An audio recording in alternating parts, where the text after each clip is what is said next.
Muchas gracias. Bueno, pues buenas tardes nuevamente a todas las personas que ya estamos aquí conectadas a este curso. Hoy es el tercer módulo, como comentábamos, del taller Quiero ser candidata y hoy tenemos temas no menos importantes ni relevantes a tratar, muy interesantes. Hoy veremos discapacidad e inclusión de pueblos y comunidades indígenas, para lo cual tenemos invitados expositores de lujo. Voy a dar unas pequeñas instrucciones, como lo hacemos siempre al inicio de cada eh, módulo, de cada transmisión, y le pediría a todos y todas las y los participantes si por favor se pueden renombrar en la línea, en la barra que aparece de herramientas, donde dice participantes, y que se renombren con los datos exactos con los que se dieron de alta o se registraron para este taller. Eso nos ayuda a nosotros muchísimo para el control de asistencia. También les pediría durante el curso de este taller que nos pudieran ayudar y apoyar manteniendo su micrófono en silencio, y al final de cada uno de nuestros expositores daremos un espacio para preguntas y respuestas. Durante la exposición, si quieren ir haciendo un comentario o la pregunta o ir pidiendo el uso de la voz, lo pueden hacer por medio del chat, y al terminar revisaremos el chat a ver qué comentarios o preguntas o participantes tenemos para ceder el uso de la voz. Bueno, y sin mayor preámbulo, les quiero presentar al maestro Chikara Yanome Toda, de quien me voy a permitir leer su pequeña síntesis, una pequeña síntesis curricular, no sin antes agradecer muchísimo, maestro Chikara, que haya podido acompañarnos y hacer un espacio en su agenda. Yo sé que ahorita todos, aunque estemos trabajando a distancia, me pareciera que es muy cómodo y a la vez el trabajo se duplicó. Entonces yo sé que las agendas de todas y todos están muy complicadas, pero agradezco infinito tanto de este expositor como el siguiente, que nos hayan hecho un espacio en sus ocupadas agendas. Y me permito presentárselos. El maestro Chikara tiene una licenciatura en Trabajo Social por la SEP, tiene un posgrado en Ciencias Sociales con orientación en Desarrollo Sustentable por la Universidad Autónoma de Baja California Sur. Actualmente es doctorante en el posgrado Interinstitucional de Derechos Humanos, coordinado por la Comisión Nacional de Derechos Humanos de la Universidad Autónoma de Baja California Sur, Universidad Iberoamericana, Universidad de Guanajuato y Universidad Autónoma de Campeche, al igual que la Universidad Autónoma de Chihuahua, entre otras. Entre su experiencia profesional, tenemos que ha participado en dependencias de gobierno a nivel estatal y federal, como la Secretaría de Desarrollo Social, en el gobierno de la Ciudad de México, siempre en el ámbito de atención y la promoción del ejercicio de los derechos humanos de grupos en condición de vulnerabilidad. De manera no remunerada, brinda asesoría y capacitación como especialista en acompañamiento tanatológico. Colabora como docente en materias relacionadas al trabajo social, tanatología, inclusión y desarrollo social. Desde 2017 es consejero electoral del Instituto Estatal Electoral en Baja California Sur, donde ha presidido varias comisiones, entre ellas la Comisión de Igualdad de Género y No Discriminación, la Comisión de Organización Electoral, la Comisión de Transparencia y la Comisión de Voto Electrónico. Dentro de la colaboración social ha tenido en organizaciones como de la sociedad civil como Greenpeace México y Fundación Teletón México. Y ha publicado artículos como Derecho Político Electorales de Personas con Discapacidad en la revista Electores de Sala Regional Monterrey del Tribunal Electoral del Poder Judicial de la Federación. Y pues, sin más, es un gusto para mí ceder el uso de la voz al maestro Chikara. Adelante. Muchas gracias, muy buenas tardes a todas y todos. La verdad es un gusto estar aquí, por ver si que desde mi hogar compartiendo toda esta información y todo este espacio. Primero, pues agradecer a la maestra Georgina Ávila, pues Silva por la invitación a participar. Con mucho gusto aquí estamos. Por supuesto a la doctora Claudia Arlete Espino, que fue quien nos hizo aquí el enlace. Y bueno, la verdad es un gusto y un privilegio poder compartir cámara y micrófono, también con el magistrado Jaques Flores, un saludo hasta allá. Y bueno, quiero aprovechar el tiempo al máximo y compartirles un poquito de la experiencia que hemos tenido con respecto a los derechos políticos de personas con discapacidad. Si me permiten, mientras subo la presentación, bueno, felicitarlas a todas y cada una de ustedes por participar en esta actividad y por dar el paso al frente para seguir construyendo ciudadanía, como decimos aquí en el Instituto Estatal Electoral. Si alguien puede hacer señas de que si estamos viendo la presentación, ¿sí? ¿Sí? Ok, perfecto. Bueno, ese es mi nombre es Chikara, soy de familia migrante japonesa, no lo puedo ocultar y no lo oculto, me encanta. Y bueno, ese será otro tema. Pero bueno, primero, cuando me platican de esta actividad, lo primero que quisiera hacer es contextualizar de qué se trata, en qué estamos en el tema de la discapacidad actualmente, qué discusión se encuentra. Voy a también hacer mencionar dos casos en específico de los cuales han generado cambios en materia política, político-electoral, me refiero a los derechos de las personas con discapacidad, y otro asunto que yo ahorita he estado mencionando mucho, que es cómo están confluyendo distintos movimientos sociales alrededor de diversos temas, ¿no? Y no solo el tema de discapacidad, sino más bien el tema de la inclusión, el tema de derechos. Y bueno, cuando hablo de que en el contexto actual coexisten diferentes modelos de discapacidad y hablo del modelo de la presidencia, el modelo médico, modelo social y modelo de derechos, ¿a qué me refiero? Actualmente, bueno, a lo largo del tiempo ha habido distintas formas de entender la discapacidad, ¿no? El modelo de la presidencia es un modelo, este modelo mágico que hablamos de que cuando decimos que la discapacidad es un castigo divino o incluso al revés también, ¿no? Un premio, algún reconocimiento en algunas culturas antiguas, etcétera. Pero también está muy presente, ¿no? Esta parte de que busco un agua mágica para curarme de la discapacidad, etcétera, giran en torno a este modelo, le atribuimos cierta magia. La parte del modelo médico de la discapacidad se refiere a que se le atribuye la discapacidad a la ausencia, por ejemplo, de un miembro, una amputación, o a la falta de movilidad o de funcionalidad de una parte del cuerpo, incluida, por supuesto, la parte intelectual.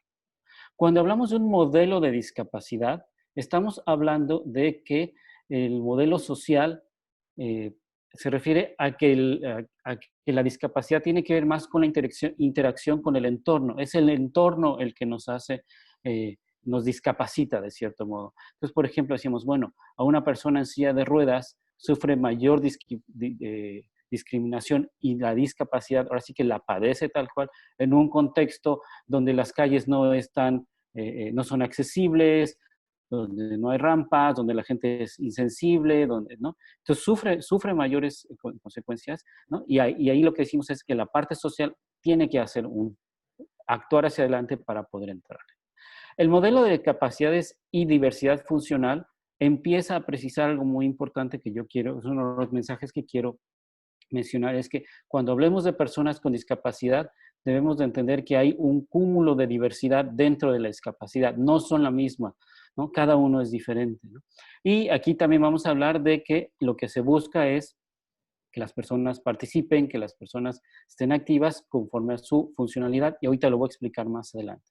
Y finalmente está el tema de derechos, ¿no? El modelo que actualmente se promueve más es entender a las personas con discapacidad como personas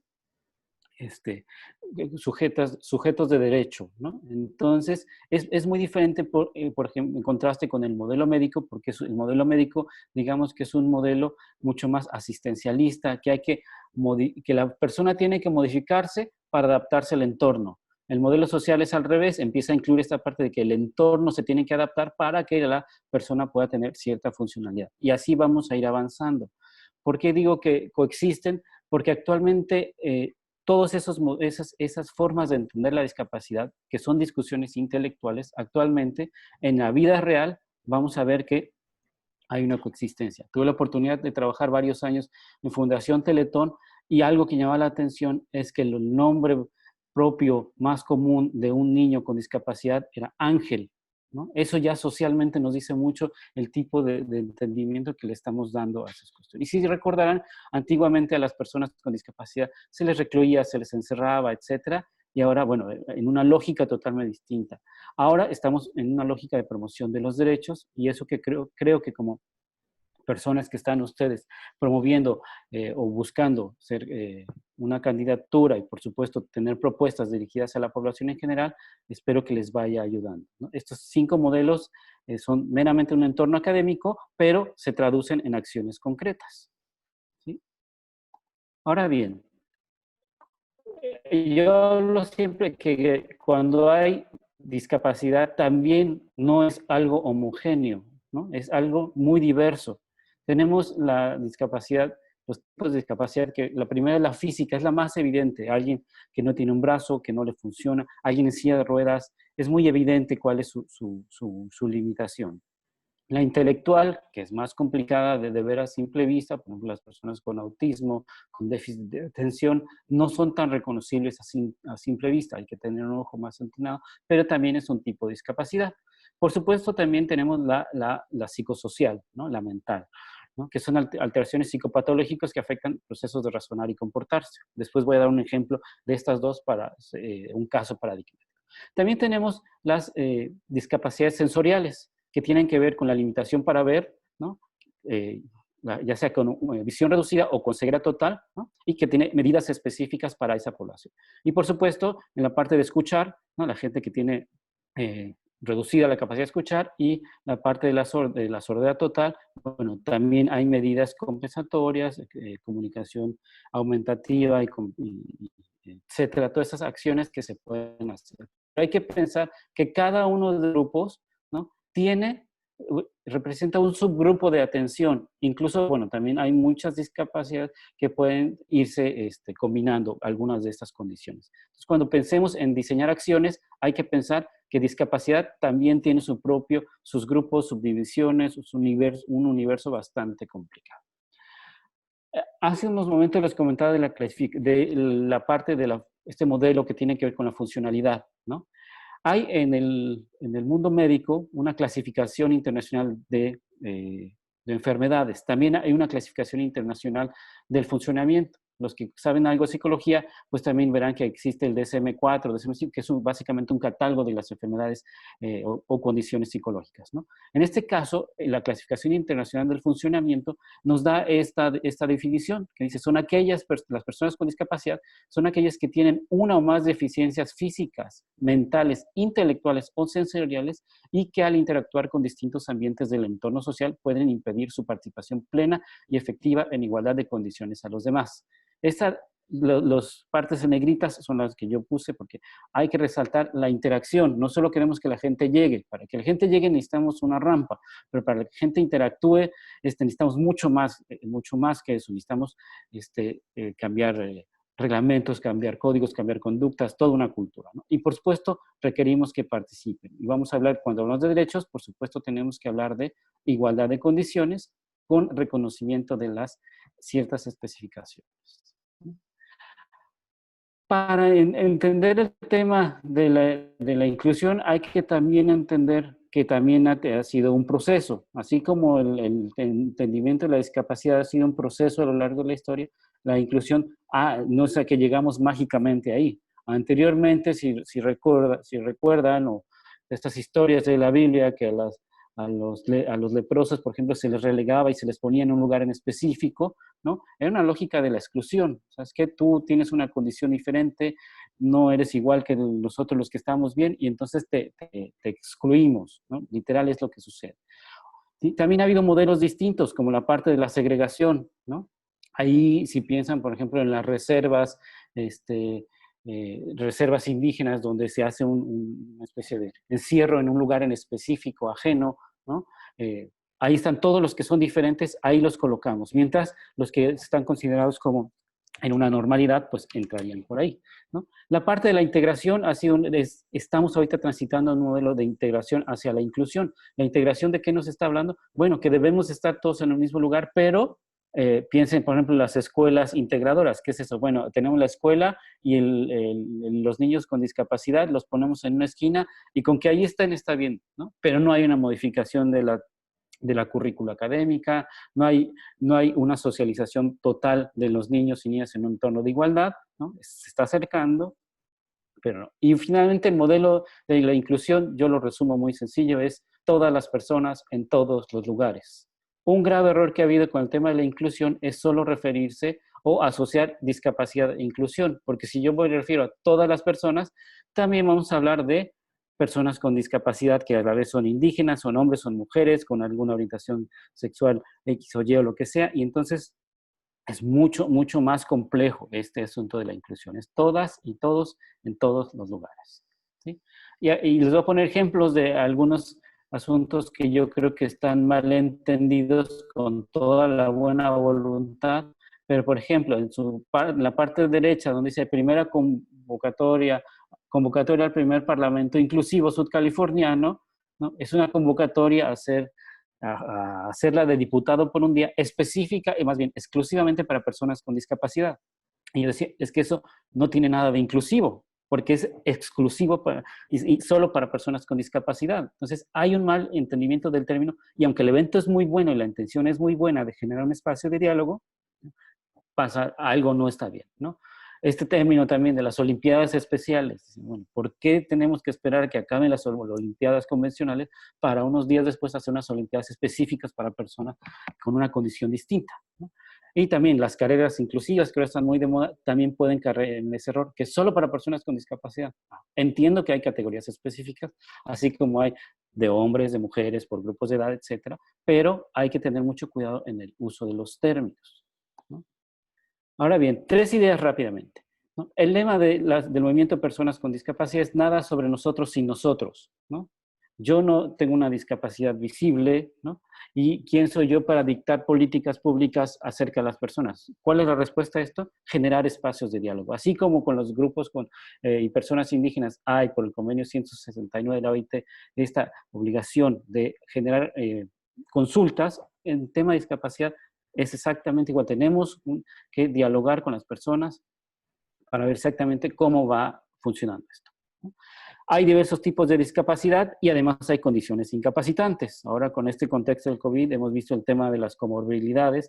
La obesidad es una condición incapacitante, el embarazo es una condición, no es una enfermedad, es una condición que justo te da una incapacidad por 90 días o X número de semanas, etc. Entonces, hay que ir viendo, ¿no? Y ya sabemos que el tema de la obesidad en México es bastante relevante. Y finalmente el tema de la interseccionalidad. También decíamos, ¿no? Aquí la gran diferencia es que una persona con discapacidad no escoge tener una discapacidad. Es algo que sucede en la vida, ya sea por nacimiento o adquirida, ¿no? A diferencia de una orientación sexual o una preferencia sexual, etcétera, que es mucho más de una cuestión que las personas se pueden autoescribir o decir.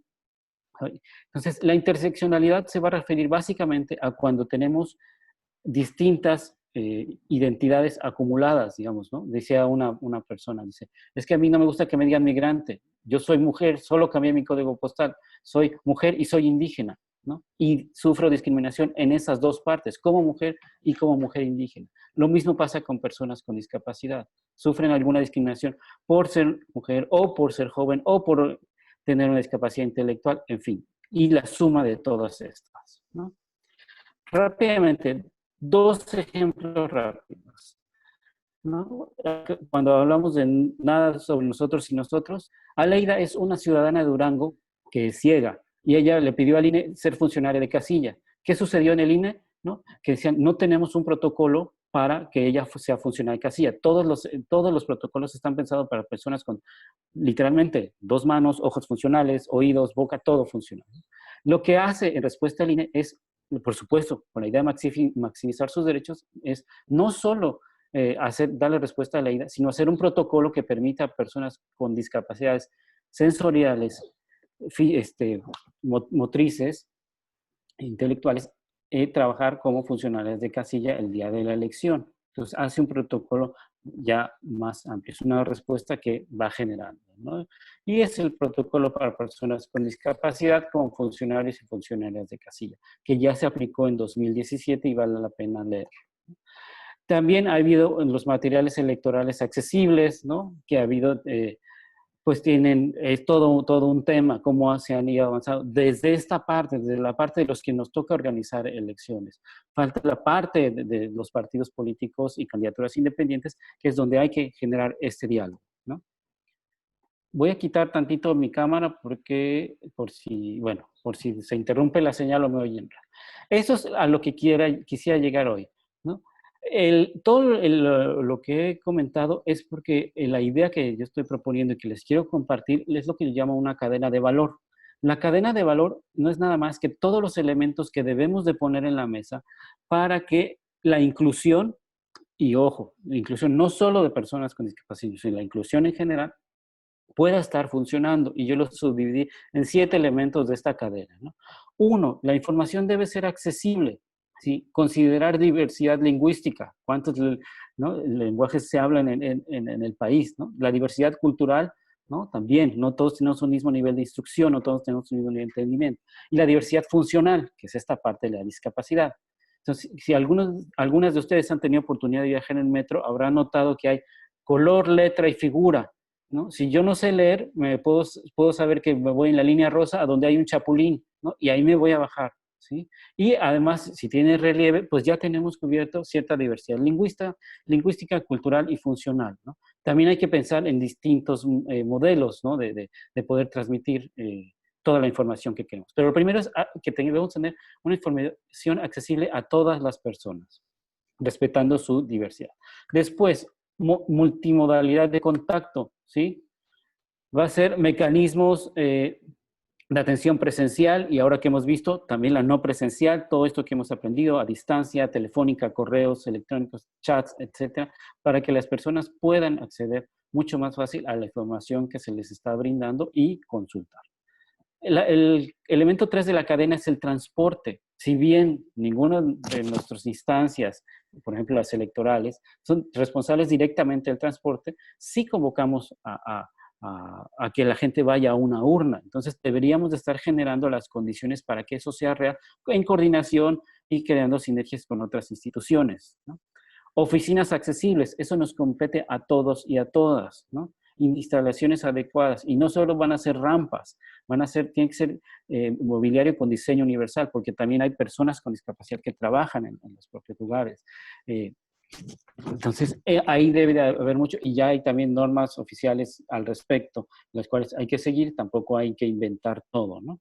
Los procesos incluyentes, ¿no? Acá el punto 5, hacer trámites simples, una normativa que considere de manera expresa a grupos en condición de vulnerabilidad. Por ejemplo, nosotros, Instituto Electoral, hacemos convocatoria a la ciudadanía para que sea funcionario de casilla, ¿no? O aquí lo que tenemos que hacer es específicamente mencionar a ciertos grupos, ¿no? Porque la convocatoria, al decir es general, pues no estoy prohibiendo o limitando a una persona con discapacidad. Sin embargo, necesitamos reforzar y ser muy proactivos en esta parte, ¿no? Todo lo que vamos a ligar después a las acciones afirmativas. La parte de la retroalimentación es este diálogo constante con todos los grupos, con énfasis en aquellos en condición de vulnerabilidad. En este caso, personas con discapacidad. Hay que establecer diálogo constante porque ¿quién mejor que ellos para saber cuáles son los problemas que tienen y cuáles son las prioridades que hay que resolver y en qué orden? Y lo séptimo, por supuesto, es la proactividad. Que estén tomando ustedes un curso con estos temas es parte de ser proactivo. Pero habrá lugares y habrá espacios y habrá condiciones que no vamos a poder cambiar. No me imagino cómo podemos hacer una ciudad como Guanajuato o una región a la mitad de la sierra, hacerla, o sea, va a tener un límite a la accesibilidad, ¿no? Lo que sí podemos modificar y va a tener mayor impacto son los cambios culturales y los cambios que podamos tener al respecto en todos estos, en la interacción con las personas con discapacidad. ¿Sí? Eso es a lo que yo le llamo la cadena de valor y es simplemente una idea de poder desagregar cómo podemos ir pensando algunas ideas y traducirlas en acciones concretas, pero tienen que estar todas puestas en su lugar, ¿no? Para que todo esto vaya a funcionar. Finalmente, para concluir, ¿no? ¿Qué retos considero que tenemos al frente? Uno, entender que la inclusión no es únicamente para personas con discapacidad. Cuando vemos una persona con discapacidad, no hay que ver su discapacidad, no hay que ver la silla de ruedas, no hay que ver el brazo que no le funciona o la pierna que no tiene. Lo que hay que ver es su capacidad y, como siempre, es una persona. Ante todo, es una persona con igual de derechos, etcétera. Hay que tomar en cuenta la interseccionalidad, ¿sí? Hay que tomar en cuenta que no solo es una persona con discapacidad, sino que también es mujer, que es probablemente, bueno, tendrá su pasado cultural, étnico, ya sea indígena, afromexicana, cualquier condición. Y hay que ver cómo eso se suma y juega a favor o juega en contra. Hay que tomarlo en cuenta, ¿no? Porque todo eso pues, tiene mucho que ver con la parte cómo evitamos discriminar y cómo fomentamos la inclusión. Una parte muy importante, por supuesto, es la igualdad de derechos, ¿no? Por supuesto, las personas con discapacidad tienen igualdad de derechos, pero hay que ser muy enfático en esto, pero hay que reconocer que tienen derechos específicos. Hay una ley general para la inclusión de personas con discapacidad, ¿no? Y debe haber leyes estatales y una armonización. No son derechos especiales, son derechos específicos que obedecen no a una enfermedad, sino a una condición que tiene que ver con la discapacidad. Y el gran reto es lograr la inclusión. La inclusión se compone de dos elementos, la accesibilidad, ¿no? Y la participación. La accesibilidad tiene que ver con todo lo que es las cuestiones físicas, ¿no? Los cajones azules, las rampas, ¿no? Los propios textos, etc. Y la participación es lo que realmente queremos que suceda, que las personas no solo estén ahí, sino estén su voz escuchada y se desarrolle el máximo de potencial como cualquier otra persona, ¿no? Uno de los grandes retos es la parte de la representación y participación. Una de las grandes discusiones actualmente es si debemos en los reglamentos para las candidaturas incorporar o obligar o no sé, empujar el tema para que personas con discapacidad estén ahí representadas y por supuesto esto se traduzca en algunos cargos de elección popular o no sé, de cualquier tipo que para el ejercicio de la función pública, ¿no? Eso es de los grandes retos, porque hay en general una invisibilización de la problemática. Cuando estamos hablando de personas con discapacidad, estamos hablando, en México cifras dicen que son el 6% de la población, la ONU te dice que son el 10% de la población. Si nos detenemos en el 8%, ahí negociamos, estamos hablando que son más de 40 millones perdón, si pensamos que en el país hay 100 millones de personas, que en realidad son más, estaríamos hablando de 8 millones de personas. Pero hay que tomar en cuenta que el promedio de integrantes de la familia en México es de 4.2, 4.3. Entonces estaríamos hablando más de 30 y tantas millones de personas que están en contacto directo con la discapacidad. De ese tamaño es el reto y por eso es importante tomar estos temas. Bueno, hasta aquí le voy a dejar por respeto al tiempo y pues el tema es muy vasto. Agradezco ahí la oportunidad de poder compartirles estas ideas y quedo pues para preguntas y comentarios que puedan hacer a través de nuestra moderadora. Muchas gracias.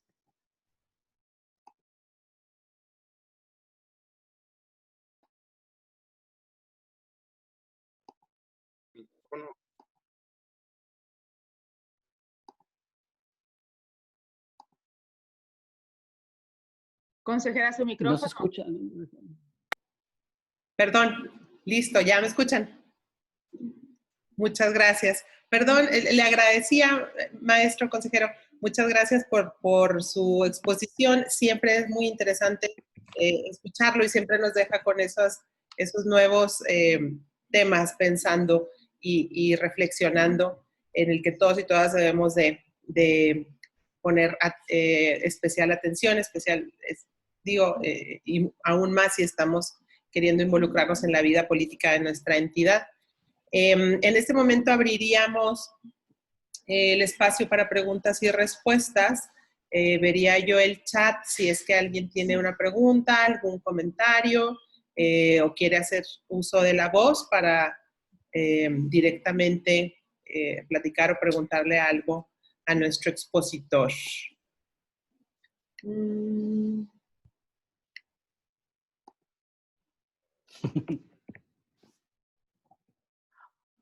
O fue muy claro o fue muy confuso y ya. La verdad yo creo que fue muy claro, pero vamos a ver. Bueno, mientras tanto, en lo que se animan, les comparto esta imagen que se las voy a dejar ahí a la maestra Georgina, que es esta idea de la cadena de valor ya en forma mucho más legible, ¿no? Que lo cual es también bien importante cuando hablemos del tema de discapacidad, pues intentar hacerlo más legible todos los materiales, porque pues no todos tenemos la fortuna de ver bien, otros tenemos bastantes problemas para ello y pues tenemos que usar alto contraste y todo un tema de accesibilidad en línea. Pero esos documentos se los voy a dejar, además de los materiales que ya les van a compartir con más información del tema. Muchas gracias por toda esta información. Y sí, todos los materiales, como hemos comentado en otros módulos, los haremos llegar al final del curso a todas nuestras personas participantes. Y en lo que vemos, si alguien tiene alguna pregunta o se anima a hacer un comentario, yo sí le preguntaría, consejero, ¿cuál es su opinión sobre este último tema que usted tocaba en relación con la necesidad de apoyar o de empujar la creación quizá de, no sé si cuotas o medidas afirmativas o legislación en el sentido de la representatividad de personas con discapacidad? Sí, gracias. La pregunta es, híjole, si supiéramos esa respuesta estaríamos, ¿cómo se llama? No sé, en otro lado. Pero ¿a qué voy? Creo que es un gran tema, pero no lo podemos ver de manera aislada, porque también recordemos que tenemos el tema de paridad, que en el mismo sentido se está empujando la representatividad indígena en algunos lugares, la representación migrante, ¿no? Y en estados pequeños como Baja California Sur, que los curules, o sea, solo hay 21 diputaciones, ¿no? Es complicadísimo lograr todas estas cuestiones, ¿no? De hecho, si no me equivoco, hay por ahí un caso en el cual a una persona con discapacidad se bajó a un candidato, a una candidata mujer, ¿no? Rompiendo con la paridad, y subió a un candidato hombre con discapacidad, privilegiando la discapacidad sobre la paridad. Es un caso interesantísimo porque finalmente dice, ay caray, si el tema de la paridad parecía que iba ya mucho más avanzado, ¿no? Entonces, cuando lleguemos a ir resolviendo, yo creo, o sea, yo diría, claro que necesitamos la voz de las personas con discapacidad en los espacios de toma de decisiones, de diseño de políticas públicas, etcétera, ¿no? Pero también el de la parte de migrante indígena, que estamos hablando de bastantes millones de personas, la población en situación de migrante es otra, entonces la población indígena es otra. Entonces, al intentar hacer todo este trabajo de manera integral, tenemos un reto enorme, ¿no? No solo como autoridades administrativas, por supuesto, los magistrados y magistradas en sus respectivas salas es un reto bastante complicado y bueno, yo diría sí, pero con reservas y poco a poco. También habría que escuchar bien exactamente las personas con discapacidad, ¿no? Y afortunadamente yo creo que se ha avanzado mucho en el tema de que ojalá la inclusión nos permita ver que la discapacidad es lo menos relevante, sino vamos a ver la capacidad de las personas, la que va a ser lo que llegue, ¿no? No tanto. Pero al principio sí vamos a necesitar hacer algún tipo de acción afirmativa, cuotas, etc. Muy bien. Muchas gracias. Sí, eso siempre resulta complicado y resulta controvertido y controversial. Tiene toda la razón.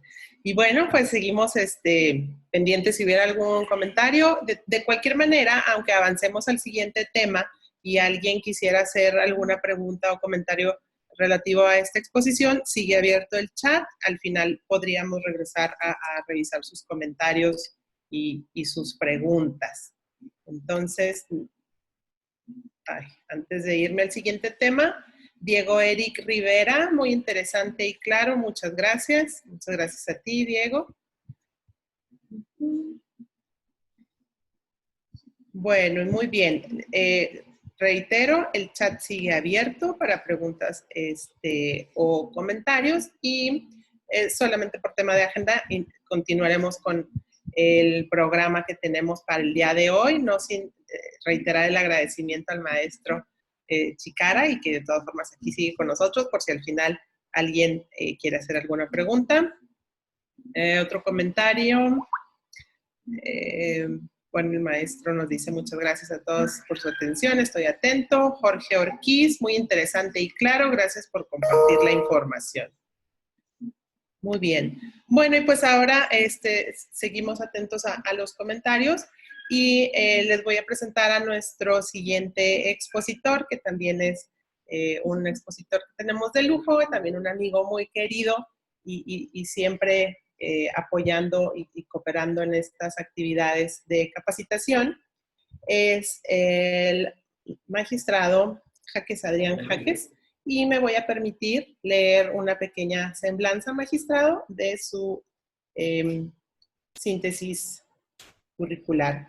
El maestro Jaques Adrián Jaques Flores es abogado por la Facultad de Derecho de la Universidad Autónoma de Chihuahua. Cuenta con un diplomado en Derecho Corporativo por la Universidad Iberoamericana. Es maestro en Procuración y Administración de Justicia en la Facultad de Derecho de la UACH y actualmente es candidato al grado de doctor en Derecho por la misma Facultad de Derecho de la Universidad Autónoma de Chihuahua. En su experiencia profesional se ha desempeñado como secretario adscrito a la Secretaría General del Tribunal Estatal Electoral, secretario general interino del Tribunal Estatal Electoral, coordinador general del Tribunal Estatal Electoral, secretario ejecutivo del Instituto Estatal Electoral en 2 periodos, 2007 a 2009 y 2014 a 2015. Es secretario técnico del Instituto Estatal Electoral y secretario ejecutivo del mismo instituto y se ha desempeñado como docente desde enero de 2005 hasta agosto de 2015 en la Facultad de Derecho de la UACH, impartiendo las materias de Derecho Constitucional 1 y 2, Amparo 1 y Seminario de Cultura Jurídica y Obligaciones Civiles 1 y 2.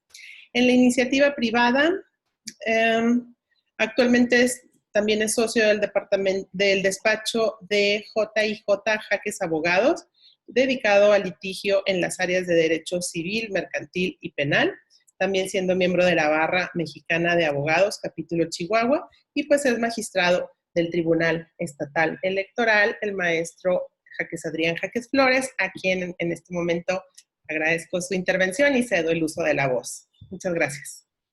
Muchas gracias por la invitación. Agradecerte, Georgina, por abrir y concedernos estos espacios. Creo que en estas épocas lo más importante que hemos rescatado de la pandemia es que precisamente tenemos que ser solidarios. Tenemos que ser mejores personas, tenemos que darle valor a cuestiones que en ocasiones habíamos dejado de lado.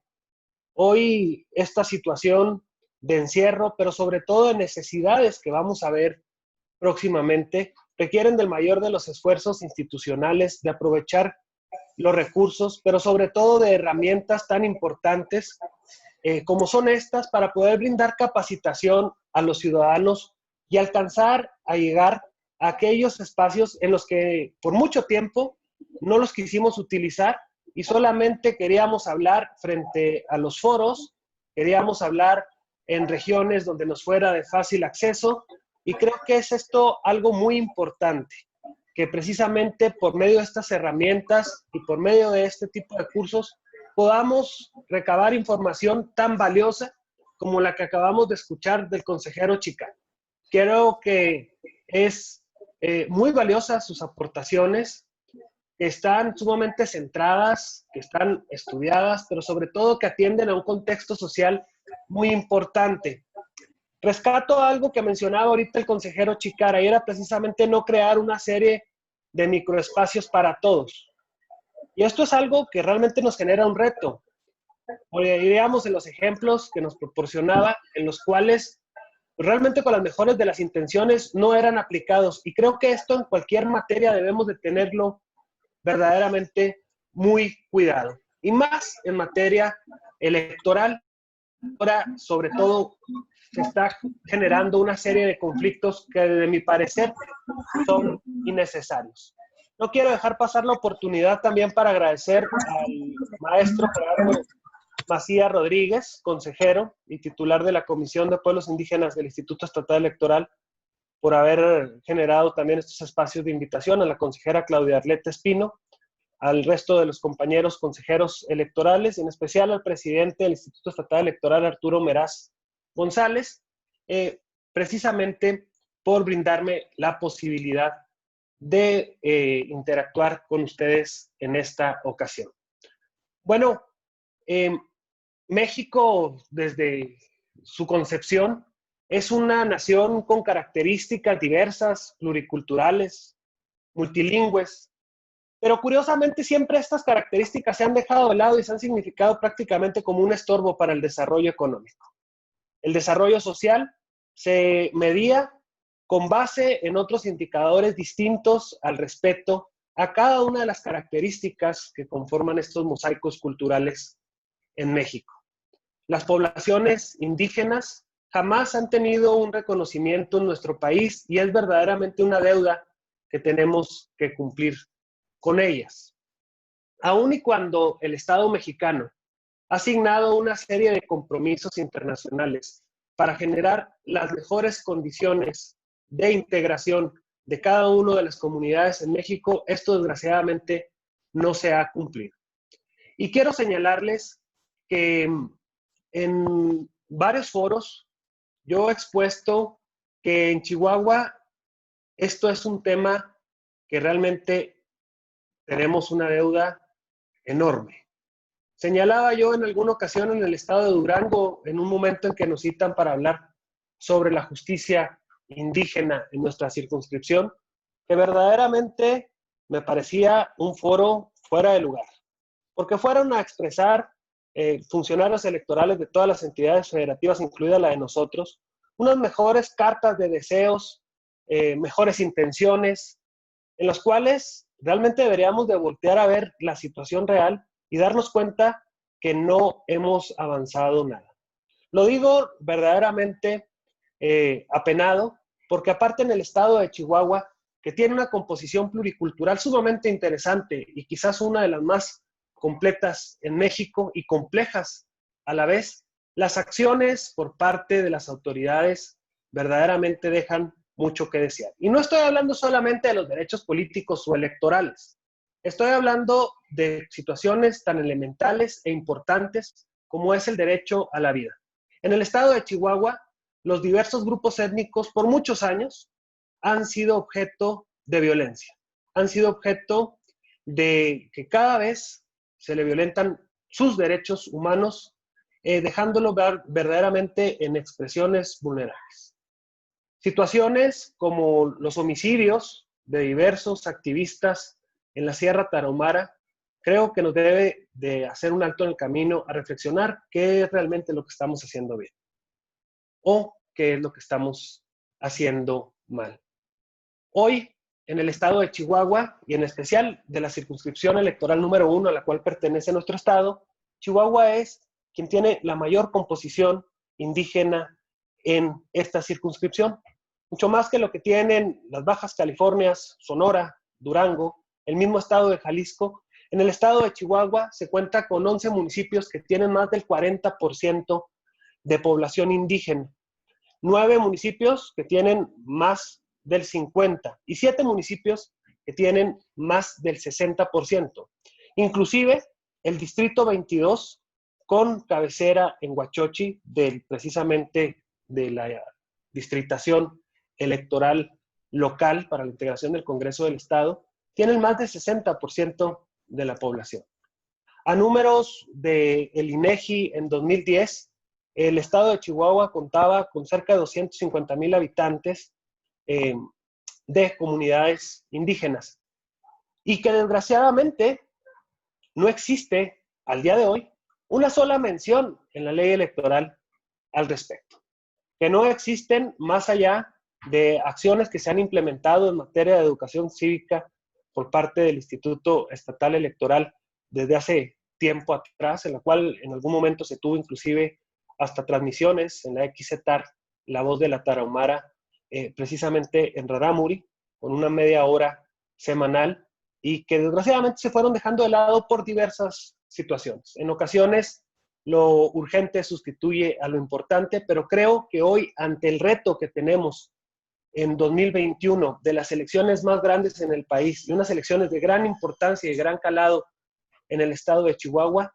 siento que es el tiempo de implementar de nueva cuenta este tipo de acciones, y también por esto me congratulo del esfuerzo que han desarrollado los consejeros del Consejo Estatal del Instituto Estatal Electoral del estado de Chihuahua, en los cuales hemos sido testigos del esfuerzo que han venido desarrollando para generar acciones, acompañamientos a las diversas autoridades, integración de mesas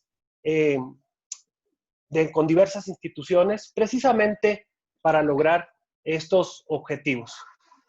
En cuanto al derecho indígena, en el texto constitucional, dice que la nación tiene una composición, en el artículo número 2, dice, segundo constitucional, dice que la nación tiene una composición pluricultural sustentada originalmente en sus pueblos indígenas, que al iniciarse la colonización y que conserva sus propias instituciones sociales, económicas, culturales y políticas o parte de ellas.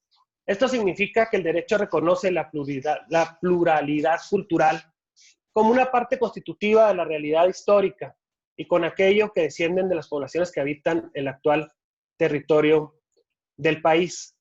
Recordemos que esta modificación constitucional tiene como origen el conflicto armado en Chiapas, que las modificaciones que se dieron en 1992 no dejaron satisfechas y tenemos un levantamiento armado. Desgraciadamente en México las grandes transformaciones se han dado como respuesta a los grandes movimientos. Si nosotros, a lo mejor para muchos de este auditorio, del auditorio que hoy nos hace el favor de acompañarnos, no recuerdan cuál fue el detonante para la creación de las instituciones electorales. Y fue precisamente la carga que tenía encima el presidente de la República, el licenciado Carlos Salinas de Gortari, por cómo se le había cuestionado su arribo al poder. Recordemos que en 1988 es donde se acuña la frase célebre de "se cayó el sistema", y ante esta falta de legitimidad entrega una iniciativa al Congreso de la Unión para transformar el sistema electoral en México y sentar los cimientos que hoy tienen construidas las instituciones como las conocemos en materia electoral. Sí, entonces, los avances que se han tenido en materia indígena no han sido por una cuestión de bondad, no han sido por una cuestión de buena voluntad, sino que atienden a que cada vez más son los reclamos completamente fundados desde mi punto de vista. Y precisamente porque los pueblos indígenas han aprovechado las posibilidades de comunicación y hoy están constituidos en grandes redes que además tienen entre sus miembros a grandes académicos, tienen grandes pensadores e inclusive se han ido ocupando con mucha fuerza y con mucha valentía puestos de elección. Entonces se ha ampliado el foro para que se haga precisamente del conocimiento de los demás. ¿Cuáles son los derechos, los sujetos de derecho indígena? El propio ciudadano indígena, el pueblo indígena, la comunidad y algo muy importante, las comunidades equiparables.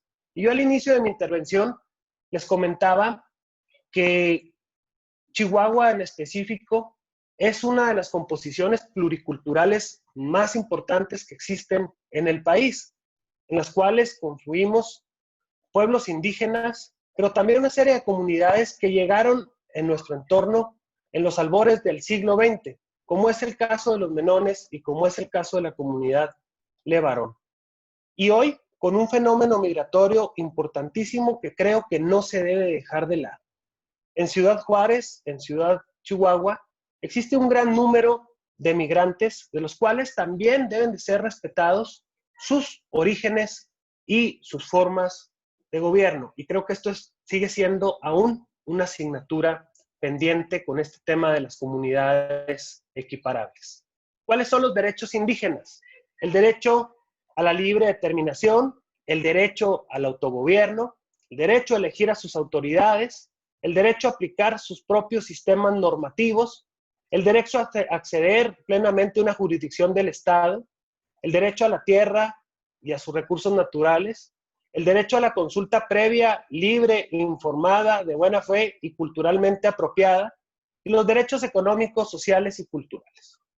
Yo estoy convencido y comparto lo que también aquí se ha expresado, de que no podemos generar una serie de sistemas para atender la democracia por sectores. Sin embargo, también estoy consciente que existen sectores marginados que necesitan de condiciones especiales precisamente para alcanzar al máximo sus derechos. Y es ahí donde radica la importancia de la aplicación de estos conceptos y llevarlos a la realidad por parte de las autoridades. Comúnmente se les señalan acciones afirmativas y las hemos nosotros visto en acción durante las últimas 2 décadas en nuestro país, con el tema de género, con el tema de la equidad, con el tema, en algunas ocasiones, de la discapacidad, y hoy, sin duda, con el tema del derecho indígena. Es esta la actuación que reclamamos los ciudadanos de nuestras autoridades. No pueden, ni no debemos conformarnos con autoridades de escritorio. No debemos conformarnos con autoridades que toman las decisiones en una mesa de negociación. Requerimos de autoridades sensibles, de autoridades que conozcan su entorno y que estén dispuestos a actuar para cambiarlos. Hay un tema muy importante que es el derecho a la autoidentificación o la autoadscripción. El artículo 2 constitucional señala que la conciencia de su identidad indígena deberá ser criterio fundamental para determinar a quienes se les aplican las disposiciones sobre pueblos indígenas. Esto significa que es derecho y responsabilidad de los pueblos y personas definir su pertenencia a estas colectividades y no una prerrogativa del Estado. Esta situación de autoidentificación y autoadscripción debe de ser tomada muy en serio, porque las instituciones deben de seguir actuando de buena fe y no hay una manera de comprobar realmente si perteneces o no a una comunidad, salvo la manifestación. Que ahora, desgraciadamente, lo vivimos en los procesos electorales anteriores, sobre todo en el estado de Tabasco y en el estado de Chiapas, en los cuales hubo abuso sobre esta figura y se tuvieron que implementar una serie de acciones complementarias para poder validar esta autoadscripción. Sin embargo, creo que es algo que es fundamental para el desarrollo político de los pueblos indígenas. Y otro tema muy importante es el derecho a la libre determinación. Los pueblos indígenas tienen derecho a conservar y reforzar sus propias instituciones políticas, jurídicas, económicas, sociales, culturales, y manteniendo a la vez su derecho a participar plenamente si así lo desean. Quiero compartirles una experiencia que yo tuve en principios de 2016, en la cual el Tribunal Estatal Electoral organizó un foro en Krill, en la cual acudieron un número importante de gobernadores indígenas y nosotros íbamos a socializar el proceso electoral de conjunto también con el Instituto Estatal Electoral y realmente nos quedamos impresionados del avance en la conformación precisamente de estas instituciones de organización, de autoorganización que tienen los pueblos indígenas en el estado de Chihuahua. Menospreciamos porque desconocemos. Y esto es algo que no puede seguir pasando.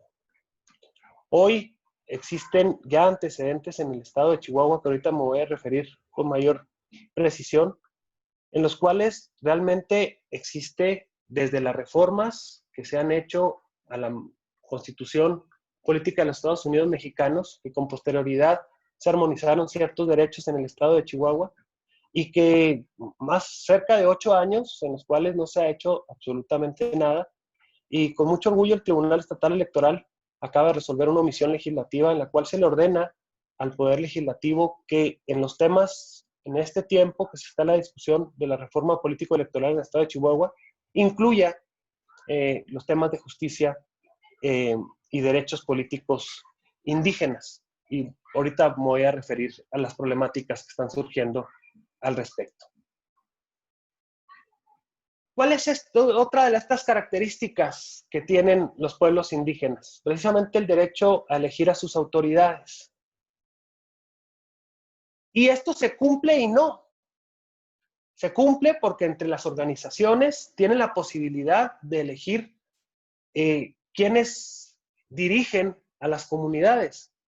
Pero desgraciadamente se queda esto inconcluso al momento de que no hay la posibilidad de ligar estas decisiones de los pueblos indígenas con el ejercicio real del poder al menos en el estado de Chihuahua.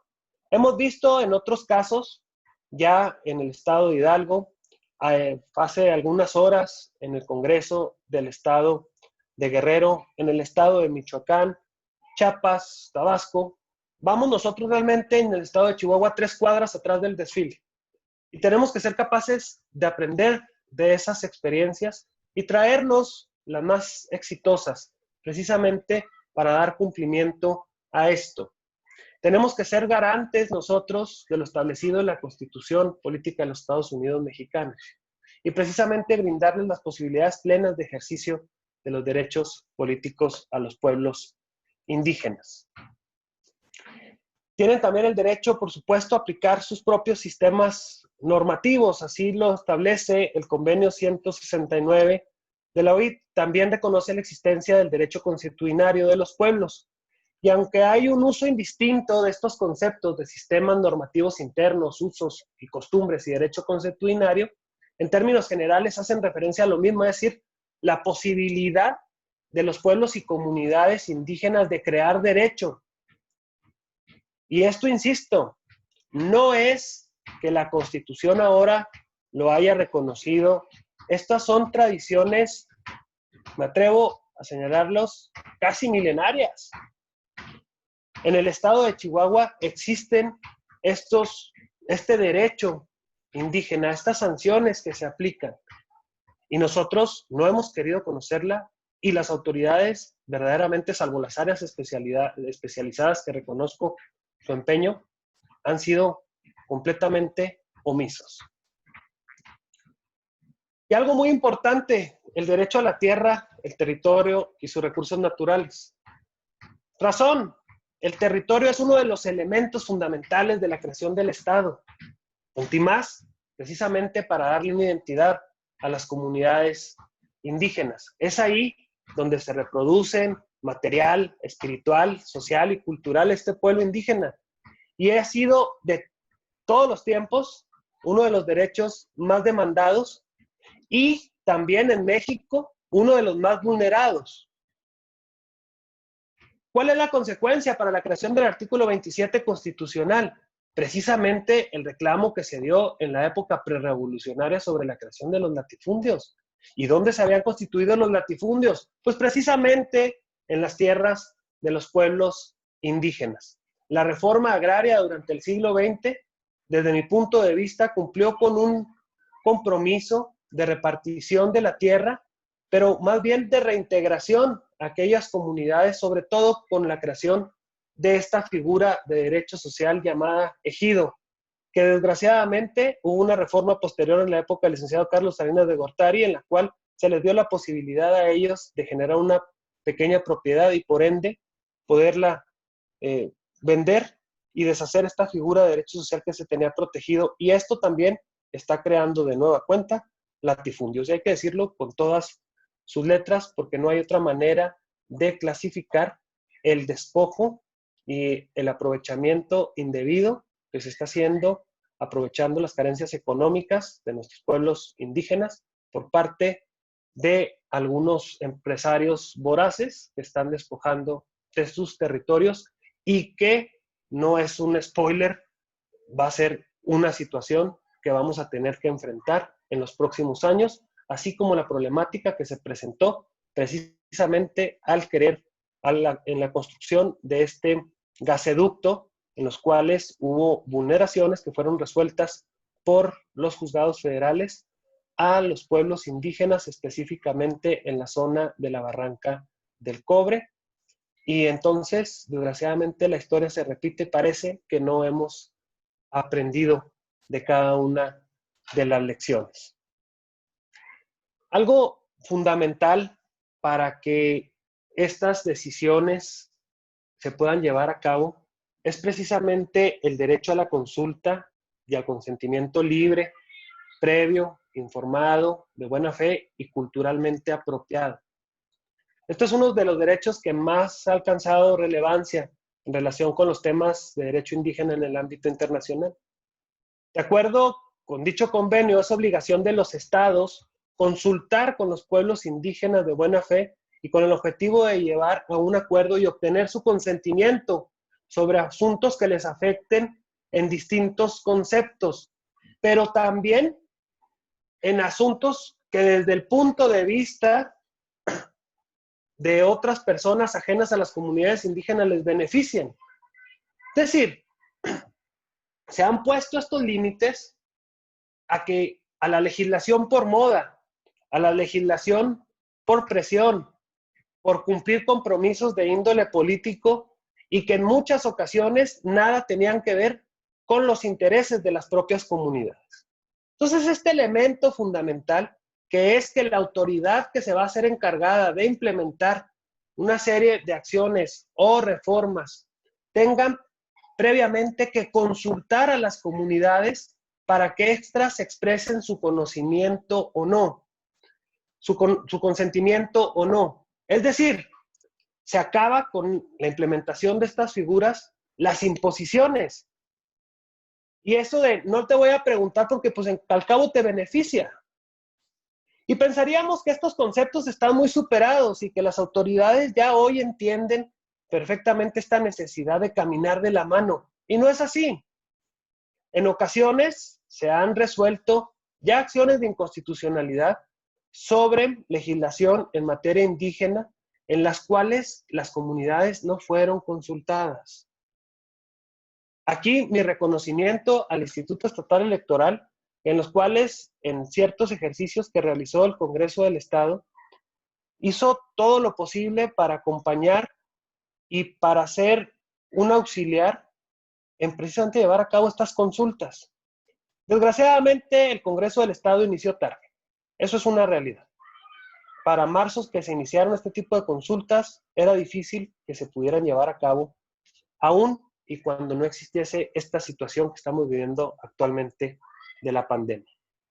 Pero debemos de romper este paradigma de que las autoridades podemos hacer todo, inclusive hacer como favores hacia las comunidades indígenas. Si les beneficia, ¿por qué tengo que consultarlos? Porque precisamente son cambios estructurales que deben ir de la mano entre las comunidades. Necesitamos generar la inclusión. No necesitan de regalos o de cumplir con ciertos compromisos sociales. Es precisamente generar comunidad. Y la única posibilidad de que las personas sientan las reformas como propias es que precisamente hayan sido consultadas. Y esto también evita el autoritarismo reflejado de bonomia o de filantropía. ¿Cuáles son los derechos políticos electorales de las comunidades indígenas? El votar, el ser votado, el acceder y desempeñar cargos públicos, el de asociación para tomar parte en asuntos políticos y el de afiliación a los partidos políticos. Y en los derechos político-electorales indígenas, la libre determinación en cuanto a su autonomía, los sistemas normativos para la resolución de conflictos, participar plenamente, si así lo desean, en la vida política, económica, social y cultural del Estado, la administración directa de los recursos, el reconocimiento de régimen municipal bajo sistemas normativos. La importancia del reconocimiento de estos derechos políticos electorales de los indígenas radica en que la participación indígena amplía la democracia representativa, porque se expresa en una intervención creciente de la ciudadanía indígena como electorado o aspirantes a cargos de elección popular en los procesos electorales y en los diversos ámbitos de competencia. En los derechos políticos electorales, que ha sido clasificado por algunos como un nuevo sujeto político, este movimiento indígena cuestiona formal el sistema político y la estructura del Estado y el orden establecido desde la lógica del poder dominante. En cuanto a los derechos políticos electorales indígenas, el trabajo jurisdiccional se ha orientado en diversas maneras.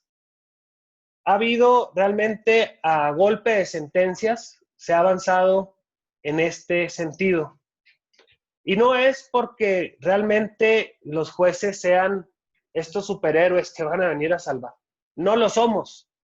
Pero afortunadamente, en muchísimos ámbitos de la justicia, tanto local como federal, hemos dado muestras de que sí existe una jurisdicción comprometida, sensible, pero sobre todo respetuosa del marco jurídico.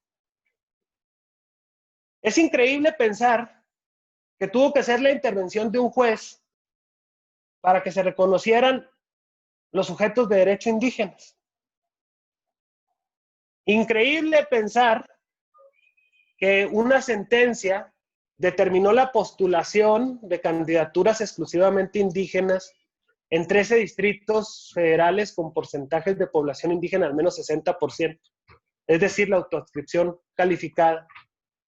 También otra sentencia señaló que toda medida compensatoria deberá ser analizada en su contexto y no exclusivamente cuando existe una representación poblacional determinante. Y también otra sentencia muy novedosa en el estado de Chihuahua, se determinaron acciones afirmativas en favor de la población indígena, en caso precisamente de que no se pudiera continuar con la consulta indígena que había establecido el Congreso del Estado de Chihuahua. Y en esta en particular, señalarles que en esta sentencia el Pleno del Tribunal Estatal Electoral señaló con toda claridad la línea del tiempo que el legislador en Chihuahua ha sido omiso. Los antecedentes, para no irnos tan atrás, antecedentes desde 2011, 2012, en los cuales el legislador de Chihuahua no había hecho nada en esta materia. Habían pasado reformas electorales y un tema en el cual se volteaban hacia un lado era el tema precisamente de los derechos indígenas.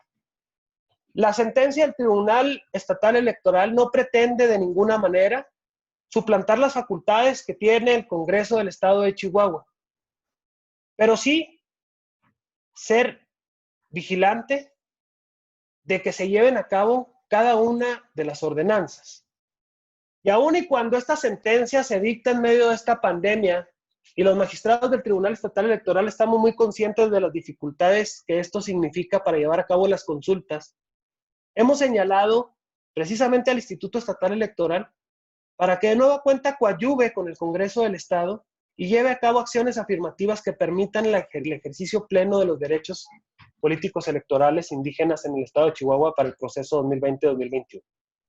No va a ser la pandemia ni esta confinación un pretexto para que los derechos electorales de materia indígena en el Estado de Chihuahua se cumplan. Estoy consciente, porque he sido formado en los órganos electorales y durante muchos años de mi vida profesional los pasé en el Instituto Estatal Electoral, que existe un grupo de hombres y mujeres profesionales, preparados y que han tomado las decisiones a la historia del Instituto Estatal Electoral muy acertadas. Tan es así que podemos reconocer al estado de Chihuahua como uno de los pocos estados en la República Mexicana en los cuales sus conflictos postelectorales son mínimos y en su mayoría nulos, aun cuando ha habido situaciones de diferencias de votos muy pequeñas o inclusive que los procesos electorales previos a la votación han sido sumamente controvertidos. Creo que este es el nivel de las instituciones que tiene el estado de Chihuahua, que va más allá de quienes las integramos temporalmente y que hoy tenemos la posibilidad de caminar juntos para precisamente proveer una mejor situación de ejercicio de los derechos a la comunidad del estado de Chihuahua sin distingo, que al fin y al cabo esto debe ser la máxima aspiración de todos. Quisiera concluir mi participación para ser respetuosos del tiempo, y ahorita lo mencionaba la consejera Georgina Ávila Silva, precisamente que las agendas se nos complican aún estando encerrados. Nos tenemos que estar cambiando de una plataforma a otra para poder compartir. En mi caso, como lo señalaste en el currículum, he ejercido la función de la docencia durante muchos años. Ahorita precisamente también tengo clase de Derecho Constitucional en la Universidad Autónoma de Chihuahua. Y en verdad, agradecerles el tiempo, agradecerles el interés a los ciudadanos que han decidido participar en estas acciones de capacitación por parte del Instituto Estatal Electoral. Reiterarles que también en el Tribunal Estatal Electoral cuentan con aliados y que estamos dispuestos a ofrecerles cualquier tipo de ayuda y orientación que necesiten, pero reiterarles que en el Instituto Estatal Electoral y en el Tribunal Estatal Electoral en Chihuahua tienen autoridades electorales que son probadas, que son integrados por buenas mujeres y hombres, y que precisamente no es porque sea yo parte de ellas, sino porque la historia del estado de Chihuahua moderna así lo ha reconocido. Tenemos un estado pujante, un estado vibrante, con muchas carencias, con muchas áreas de oportunidad, pero considero que algo que sí está colmado de profesionalismo son precisamente estas instituciones. Entonces, no me resta más que agradecerles que me hayan escuchado estos minutos y reiterarme a sus órdenes. Muchas gracias.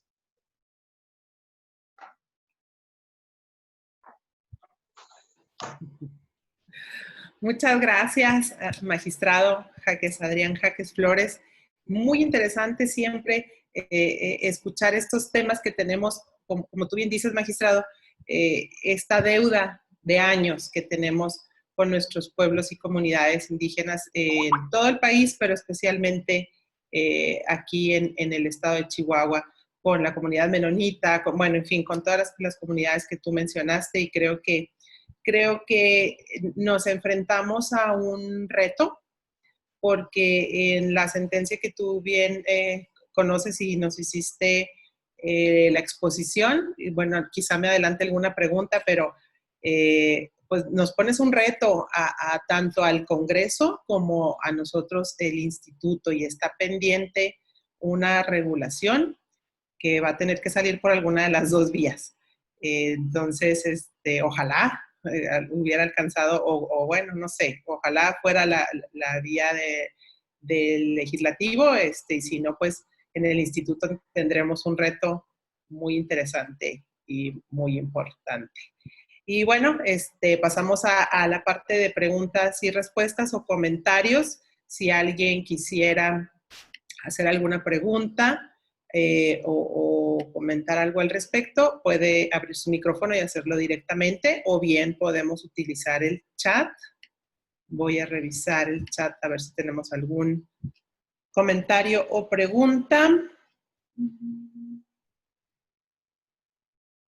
Bueno, ahí nos avisó Jesús Manuel Alvidres que se tuvo que salir. Muy bien.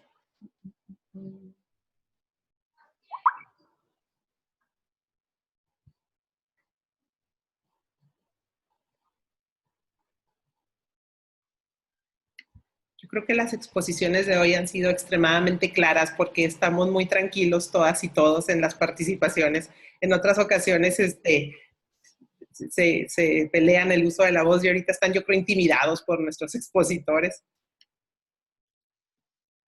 Como lo dijo el consejero Chicara, a lo mejor fuimos sumamente confusos, pero la verdad es que lo hacemos con la mejor de las voluntades, y la verdad ha sido un gusto poder participar con ustedes, participar y saludar de nueva cuenta, aunque sea a la distancia, al consejero Chicara, del cual en cada oportunidad que tenemos se aprende muchísimo.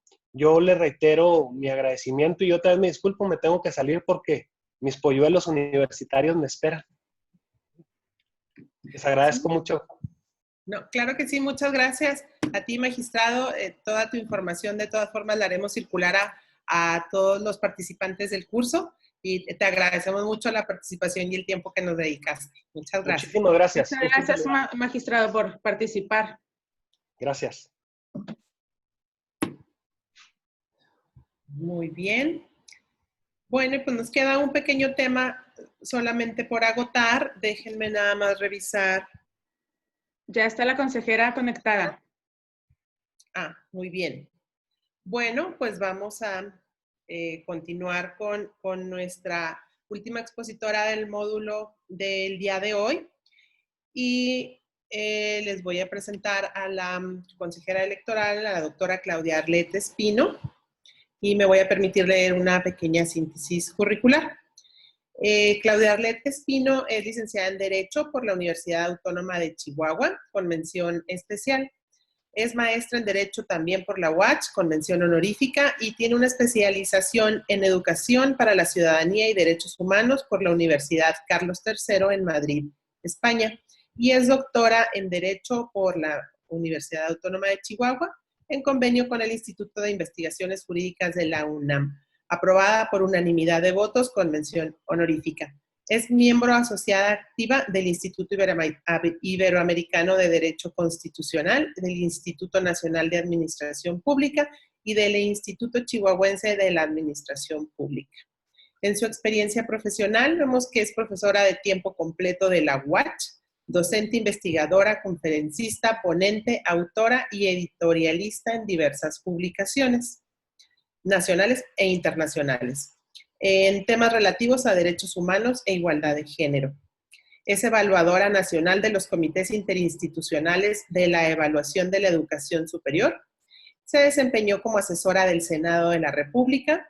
También fungió como asesora jurídica y enlace de género de la Coordinación de Comunicación Social del Gobierno del Estado de Chihuahua y actualmente se desempeña como consejera electoral del Instituto Estatal Electoral, donde preside la Comisión Permanente de Seguimiento a las Actividades de Vinculación con el Instituto Nacional Electoral y de Servicio Profesional Electoral Nacional. Es un gusto para mí ceder el uso de la voz y darle la bienvenida a la doctora consejera Claudia Arlette Espino. Muchas gracias. Muchas gracias, consejera Georgina. Pues saludarlos a todas y a todos que amablemente hoy están con este curso. Felicitar, por supuesto, a la consejera Georgina por la organización, así como a quien dirige la unidad de género, a Brenda San Román, en el Instituto Estatal Electoral, que ha sido una gran iniciativa y que, bueno, pues no solamente es el cumplimiento de una obligación legal que tenemos de dar estos cursos, sino también un interés pues muy atento por parte de la presidenta de la Comisión de Género y Derechos Humanos de la Constitución Final.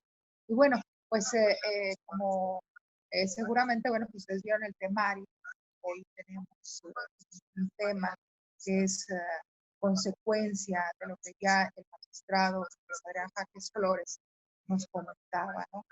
Esta parte de un derecho alternativo, que así lo llaman algunos autores, que ha nacido en nuestro país o se ha desarrollado en los últimos años, sobre todo a partir de las reformas iniciando el siglo en materia de representación y participación política de pueblos y comunidades indígenas. Y yo, bueno, voy a platicarles de manera muy breve, complementando lo ya expresado por el magistrado Jaques, y que seguramente estuvo platicándoles a ustedes que tenemos una sentencia muy interesante, muy relevante para el estado de Chihuahua. Y voy a hacer énfasis en un grupo especial, también históricamente vulnerado, reconocido como además una categoría sospechosa de los derechos humanos, que es la mujer. Y el tema me encanta porque además les platico que mi familia... Consejera, perdón que la interrumpa. Se escucha otra transmisión. Tengo los micrófonos silenciados de todas y todos. No sé si sea ahí mismo con usted. Déjeme checarlo. Gracias, mil disculpas, sí. Es que no se alcanza a entender. ¿Sigue escuchándose? Se escucha ya bien. ¿Sí? Sí, ahí ya se escucha bien. Ok. Perdón, gracias, perdón. Debe haber alguna interferencia. Entonces les platicaba yo que mi origen familiar es indígena, entonces he crecido de alguna manera, pues de forma natural con estos temas, pero sobre todo cuál es el alcance bajo las cosmovisiones específicas de los pueblos y comunidades de estos 68 pueblos en nuestro país y conocer de cerca a una de las etnias que radica en el estado de Chihuahua, en algunos otros estados, pero mayormente el estado de Chihuahua, que es los conocidos como tarahumaras o rarámuris. Y empiezo con la cosmovisión, porque creo que si no reconocemos esta parte.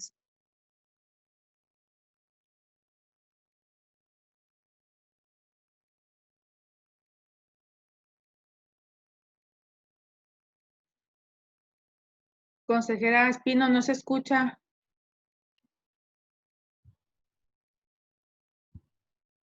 Parece que sí, sí, que se fue la señal. Se quedó congelada. Déjenme tratar de contactarla. Una disculpa. Ahí me escucho. Sí, ya es que la perdimos por un momento. Es que yo los escucho bien, pero no sé qué pasará que no. Como que se quedó congelada su imagen y luego la perdimos. Ahí me escucho bien, ¿sí? Sí, muy bien. Ok, continúo. Les comentaba yo, no sé hasta dónde podríamos escuchar, pero que la cosmovisión de los pueblos, de los 68 pueblos en nuestro país, y en particular de una breve historia que les comentaré yo del pueblo Rarámuri, nos sitúa muy bien en la temática de mujer indígena, porque tenemos pues una situación particular que nace de esa cosmovisión en esta etnia perteneciente a nuestro estado, ¿no? Les platico que en el pueblo Rarámuri, bajo esta cosmovisión que les comento, las mujeres tienen y nacen de una forma especial. A las mujeres se considera que se nace con 4 almas, una más que el hombre, en virtud de que tenemos la posibilidad de parir, de dar luz. Y eso indudablemente en una interpretación y reinterpretación antropológica te empodera a partir de la visión que se tiene de cuando se nace, ¿no? Pero hay un elemento más y también muy interesante de la mujer rara, en donde se piensa bajo la creencia propia del pueblo que aquellas familias, al nacer una mujer que tengan algún tipo de propiedad, la propiedad es heredada a las mujeres, porque el hombre tendrá la oportunidad de hacerlo en el camino de su vida, porque la función dentro del pueblo, pero sobre todo dentro de la familia y de la comunidad indígena, pues va a haber, por supuesto, diferencias entre el hombre y la mujer. No muy distintas que como pudiéramos ver en el mundo mestizo, pero sí haciendo énfasis en las creencias, en lo que se piensa dentro del pueblo, en la atención a la parcela, cuidado, por supuesto, de la familia por parte de la mujer, en la conciencia de que se nace con una alma más, inclusive cuando se muere, ya sea un hombre o una mujer en el sector Rarámuri, se hacen las fiestas respectivas a sus almas.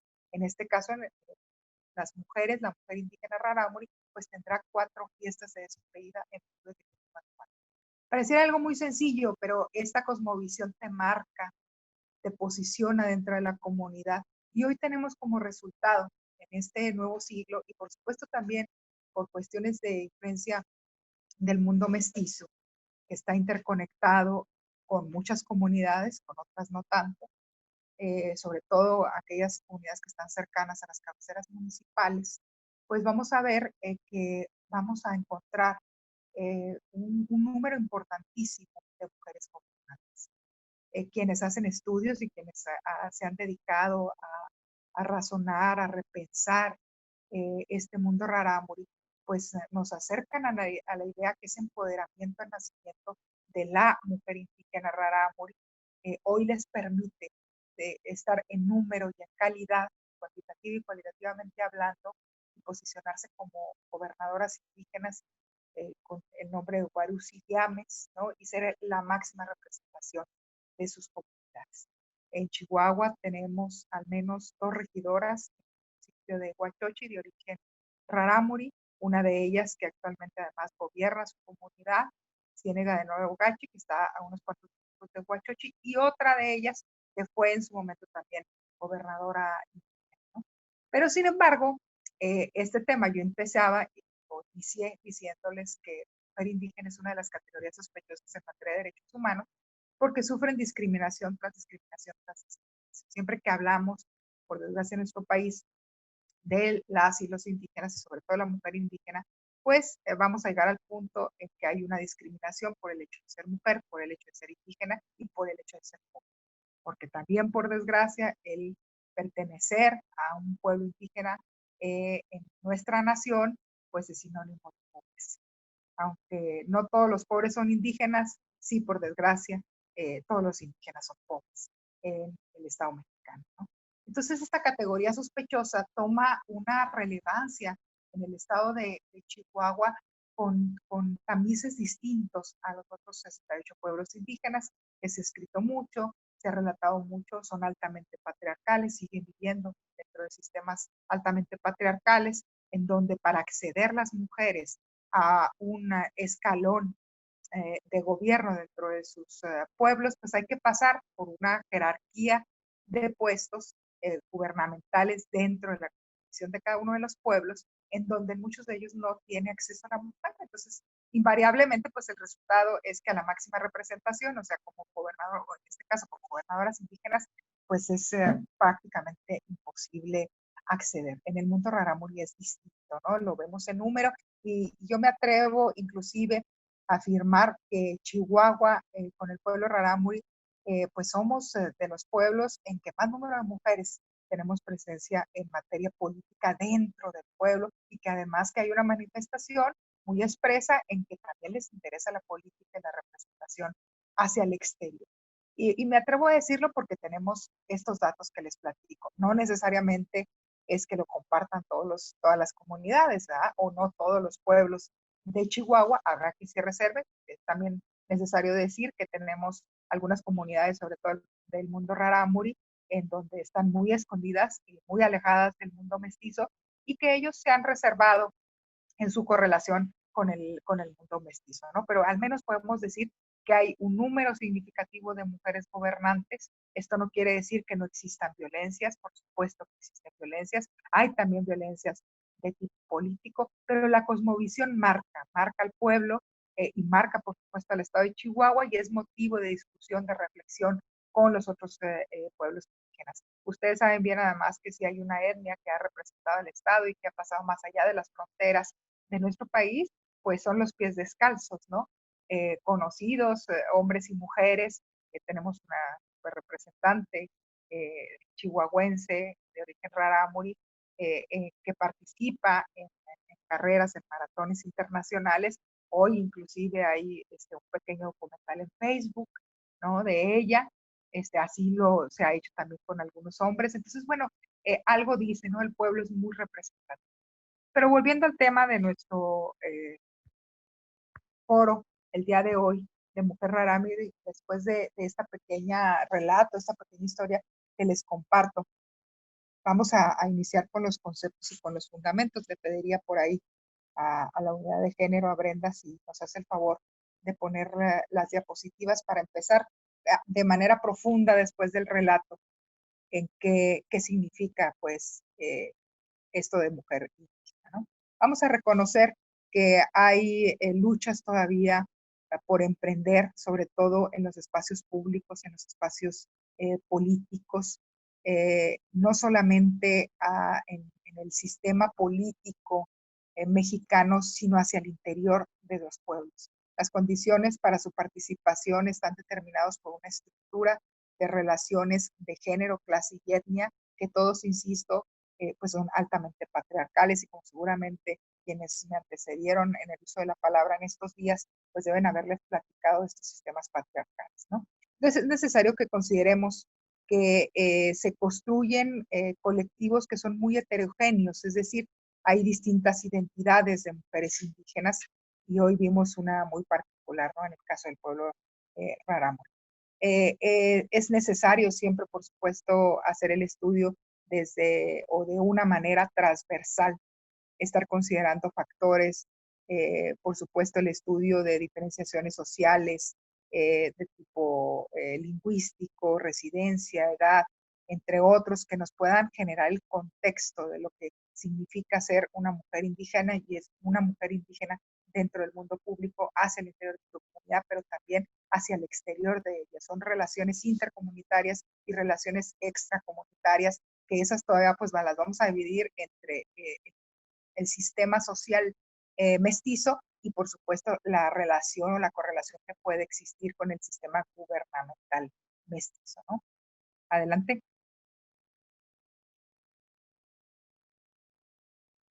Le damos a la siguiente, gracias. ¿Cuáles son los escenarios de esta participación política de las mujeres?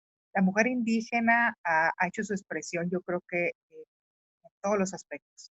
El arte ha sido una de las manifestaciones en donde la mujer indígena se expresa en espacios también institucionalizados. Hoy en día vamos a ver inclusive en Chihuahua que todo el sistema de traducción e interpretación, bueno, pues están presentes las mujeres indígenas y que hoy las universidades tienen programas especializados para los pueblos y comunidades indígenas, programas incluyentes, y que el prepararse, pues poder formarse en una carrera profesional ha permitido también que ingresen a las instituciones a trabajar y algo bien importante, que no pierdan su identidad indígena y que a pesar de que puede costarle ciertas discriminaciones, pues la gran mayoría de ellas las vamos a ver vistiendo su traje típico y enorgulleciéndose del pueblo, la comunidad al que forman parte, ¿no?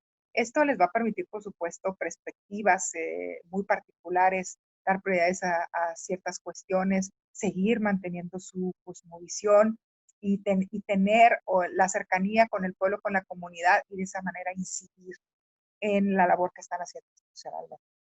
La siguiente, por favor. Pero esto no quiere decir que sea fácil esa interrelación. Platicábamos de esta discriminación sobre discriminación y que en materia política todavía se retoma con situaciones pues muy complicadas, ¿no? Hace algunos años, cuando iniciamos en 2014 con el principio de paridad en las candidaturas de partidos políticos, en donde hablábamos ya de un 50 y 50, pues ante una nueva institución nacieron nuevas violencias, ¿no? Hoy se le denomina violencia política contra las mujeres en razón de género. Y adivinen en dónde estuvieron los primeros casos de violencia política. Pues los vamos a encontrar precisamente en aquellas mujeres indígenas que se atrevieron a querer participar en materia política en correlación con el Estado, que además ganaron sus candidaturas, no solamente hacia dentro de los partidos, sino que pudieron pues ganar una elección constitucional. Y los primeros casos de violencia política por razón de género los vamos a encontrar en mujeres indígenas. Recorrió todo el país el caso de Rosa Pérez en Chenaló, Chiapas, en donde, bueno, pues en todo su gobierno nunca pudo gobernar. Las autoridades no fueron capaces inclusive de que pudieran garantizarle pues el ejercicio pleno como autoridad, como presidenta municipal, como jefa del ayuntamiento, y los problemas que se generaron no solamente eran con el mundo mestizo, sino era el propio pueblo indígena quien estaba pues atentando contra ese ejercicio del puesto gubernamental que ella había ganado en una elección, ¿no? Vamos a encontrar también en Chenaló a un segundo caso de violencia política que recorrió también todo el país y que fueron los primeros casos que se estaban tratando por parte de la Fiscalía Especializada de Delitos Electorales y que por desgracia nunca se pudo hacer que ellas pudieran gobernar, no solamente en paz, sino ni siquiera estar en la cabecera municipal para que pudieran ejercer este puesto público que habían ganado pues en las urnas, ¿no? Entonces vemos que la participación de las mujeres en sistema político nacional, no solamente para la mestiza es difícil, sino lo es para la mujer indígena todavía aún más complicado. Hoy en día, y con eso termino para ver si podemos enlazarnos en una charla, si es que tienen dudas o comentarios. Tenemos una discusión que emprender. A partir del 2019 ya no solamente el principio de paridad opera en las candidaturas en partidos políticos, sino que es una paridad en todo, así lo bautizó la sociedad civil como paridad en todo, y ya son también en la integración de los colegiados y de todos los puestos públicos de nuestro país. Hay un mandato constitucional en donde el 50% de mujeres y 50% de hombres deben tener presencia en las instituciones, en las candidaturas, como ya lo habíamos visto, y que existe ahorita una implementación a través de armonización de los congresos locales para que se le dé firme cumplimiento a esta parte. ¿Y a qué me refiero con el mundo indígena y a qué me refiero con la mujer indígena o cómo lo correlaciona? Bueno, pues necesitamos urgentemente entrar a la discusión de la falta de socialización de este principio de paridad con los pueblos y las comunidades, que no ha habido una consulta para ver si los pueblos o no lo aceptaban. De entrada diríamos porque habría que consultarles un derecho, ¿no? Ese derecho de participación política, de votar y ser votadas por parte de las mujeres. Pero lo cierto es que esta consulta indígena, que ha significado un derecho puerta o un derecho instrumental para el ejercicio pleno de otros derechos de los pueblos y comunidades, un derecho colectivo, pues va a trastocar a la mujer indígena, ¿no? Y ese hecho, creo yo en lo particular, y así lo sostengo en los foros en que amablemente se me invita, en que si hay una consulta o hay una socialización, interiorización de este principio, que es un principio mestizo, finalmente la paridad, pues tendrá que hacerse con las mujeres, no necesariamente con el colectivo pueblos y comunidades, sino con el colectivo mujeres y mujeres. Y creo que una vía son los feminismos indígenas. Nuestro país ha sido, tanto en el feminismo mestizo como en los feminismos indígenas que hay, que existen, que son patentes, inclusive a partir del levantamiento del Ejército Zapatista de Liberación Nacional en 1994 en Chiapas, donde, bueno, primero las mujeres, el diciembre anterior al 1 de enero de 1994, las mujeres indígenas chiapanecas ya habían, entre ellas, ya se habían reunido, ya se habían encuestado, por utilizar un término mestizo, para ver cómo querían ellas participar y cómo querían ellas participar políticamente hablando. De ahí se generan o se visibilizan feminismos indígenas que van a ser claves para entender y para interiorizar este principio de paridad. Existen, hemos sido una puerta de entrada y una puerta de salida de todos los feminismos y de este feminismo indígena. Ha habido varias reuniones nacionales e internacionales con sede en nuestro país, la última en el estado de Veracruz, en donde se ha reflexionado sobre estos feminismos indígenas, y creo que ahí está la clave de cómo la mujer indígena quiere participar, qué le acomoda bien, qué le estorba, y que además tenga la libertad de quien así lo decida, de las mujeres indígenas, pues poder acceder sin violencias a los puestos gubernamentales dentro de su comunidad, y también, si así lo decide, lo puede hacer hacia el exterior. Chihuahua se encuentra en este momento, como ya se nos platicó el magistrado Jaques, con una sentencia muy relevante en donde el Instituto Estatal Electoral tendrá que entrarle al tema, y uno de los temas a discutir será precisamente cómo le vamos a hacer con la paridad indígena y cómo nos vamos a acercar a las comunidades, quién se anime a participar, cómo lo haga desde ese feminismo indígena, y también qué hacemos las instituciones para poder sentarnos con las comunidades, ¿no? Porque no se trata de imponer desde este gobierno mestizo ni desde estas ideas mestizos prácticas que si en este mundo mestizo hemos batallado siglos para que existiera la igualdad, la equidad, la paridad, al menos en la norma, pues no queramos en un 2x3 imponer al mundo indígena cuestiones y principios que hemos razonado desde acá. Yo me quedaría con esa reflexión. Va a ser una discusión muy interesante dentro de las instituciones, pero sobre todo con los pueblos, ¿no? Creo que ya hemos recorrido un camino muy importante de que no se puede discutir los grandes temas sin que estén presentes a quienes directamente van a afectarles o a incidirles este tipo de problemáticas. Entonces, tendremos que sentarnos con las mujeres indígenas y tendremos que sentarnos con las comunidades, platicarlo con las instituciones, pero siempre con ellos, ¿no? Yo me quedaría hasta aquí y estoy a sus órdenes por si hay alguna intervención. Muchas gracias, consejera, doctora Claudia Arlette Espino. Siempre es muy enriquecedor analizar y desmenuzar toda la información que usted nos proporciona, y siempre nos deja reflexionar. A mí yo me quedo con esta frase o esta reflexión que hace usted al final de que debemos o no debemos discutir los grandes temas sin involucrar a las personas de quienes estamos discutiendo. La típica discusión de hombres hablando de derechos de mujeres o de mestizos hablando de derechos indígenas o de personas sin discapacidad hablando de los derechos de personas con discapacidad. O sea, tenemos que involucrarlos de entrada, involucrarlos e involucrarlas en la discusión y entendiendo como discusión el sano intercambio de ideas. Muy interesante, muchos retos que vienen para el instituto. Y pues abrimos el espacio para preguntas y respuestas o comentarios. Si alguien quiere hacer uso de la voz, abrir su micrófono o bien me refiero al chat. Y en el chat veo un comentario, Juana María Morales, gracias, muy enriquecedora la exposición. Muchas gracias, Juana María.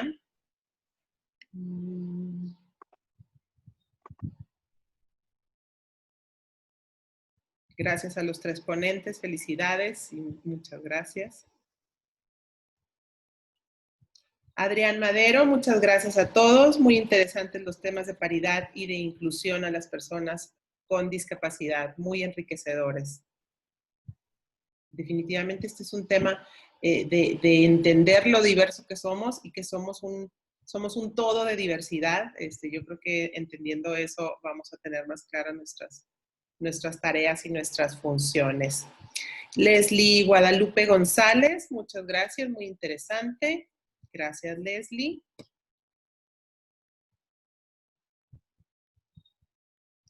Eva Alejandra Vélez, excelente contribución de la consejera Espino.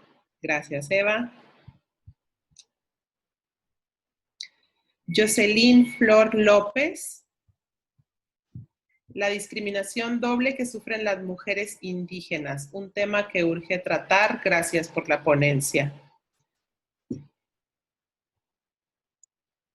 Rosa Isela Ferrales, muy interesante, gracias.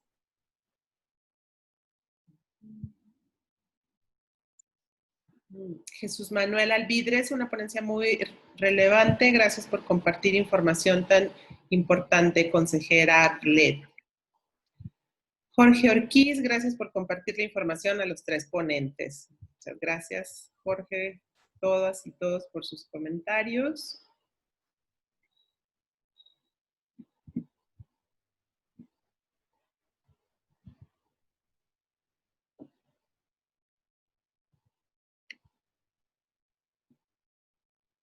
Estás levantando la manita, Brenda San Román.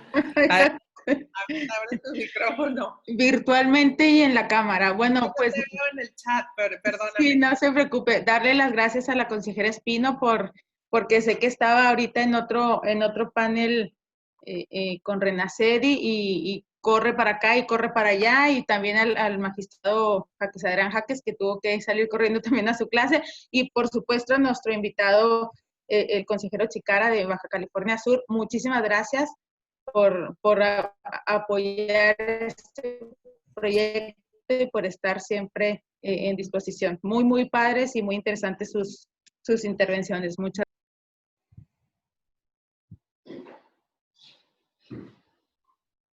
Muchas gracias, Brenda, tu comentario.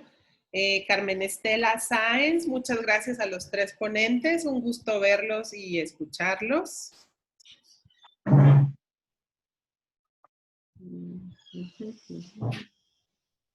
María Remedios Flores, importantes aportaciones sobre temas que siguen siendo una asignatura pendiente en nuestro país. Muchas gracias, María. Sí tenemos grandes retos. Y algunos de ellos los tenemos muy, muy cerquita para resolver.